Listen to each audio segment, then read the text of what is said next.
art, it babysitters. My mother would always give us lots of blank paper, you know, from various organizations she was associated with.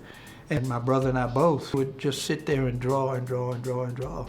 So both of us ended up being artists. I am a firm believer that a picture is worth 1,000 words. And I think that's probably got me in trouble more than anything. You know, when we got those Tom and Betty workbooks, I was not interested in writing a sentence, but I was interested in emulating what Tom and Betty were doing in the dog and the ball. So I would draw in my book, and I got my knuckles spanked. So that kind of got me into the mode of telling my mother I was always sick when it was time to go to school. Of course, I went to fully segregated schools here up until 7th grade. You know, we never thought about it because we were being separated from white students. Because the whole world was black, the whole neighborhood was black, school was black, you know. There may have been some subtle differences, for instance, going to the movie theater where we had to sit upstairs in the balcony.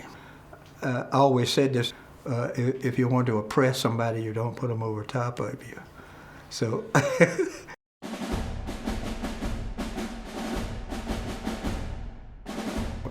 As I got older and started building models, you take and item by item, piece by piece, build a soldier.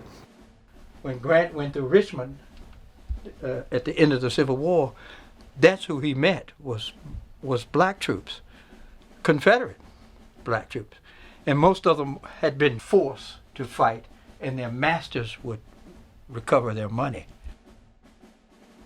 This is the 90s Desert Storm and the Iraq and Afghanistan war. This guy, if you look at his face, that's 50 Cent.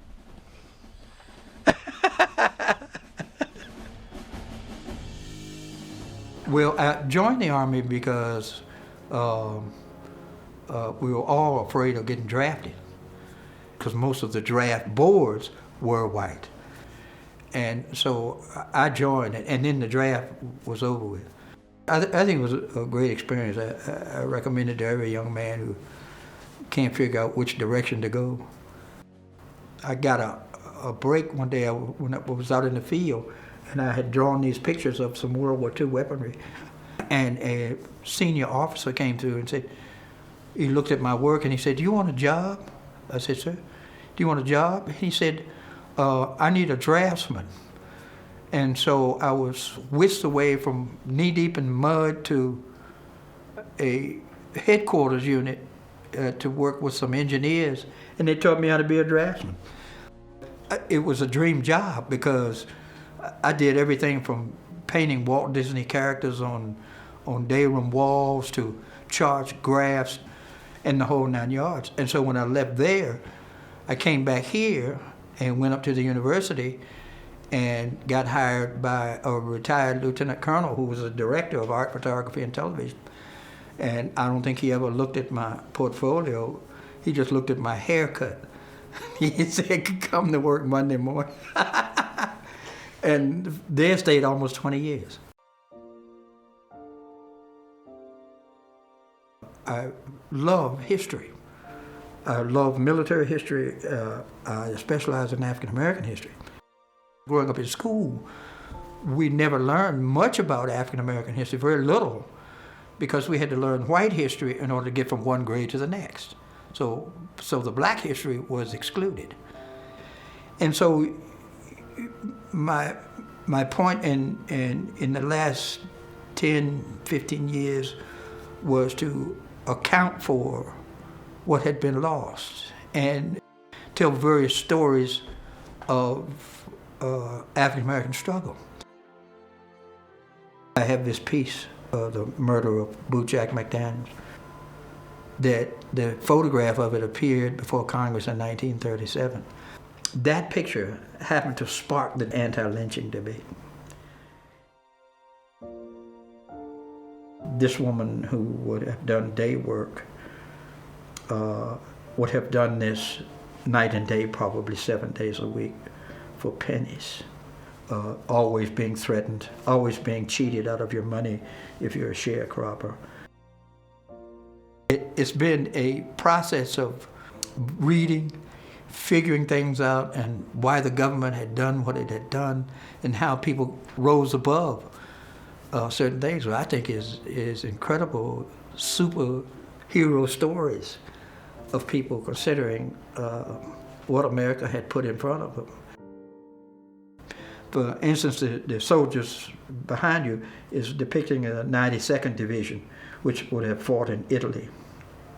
The difference there with black soldiers, when they volunteered and they were integrated into those units, they had to remove their rank because they could not give an order to a white soldier. The 7 Congressional Medals of Honor were not given to black soldiers until 1994.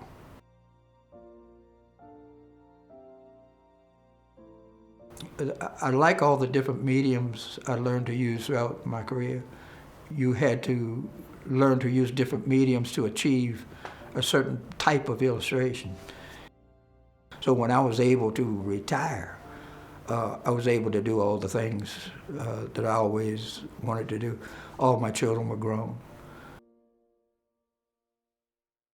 I had some original G.I. Joes that I got from Woolworths up here on Main Street, and I begged my mother to buy me one. And then my brother and I discovered M80 firecrackers.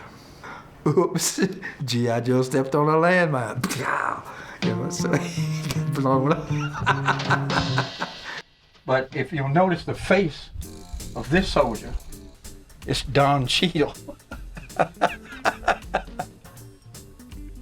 That's me. Paintbrush and a machine gun. 2 of the things I know well. I sleep in my glasses so I can see my dreams.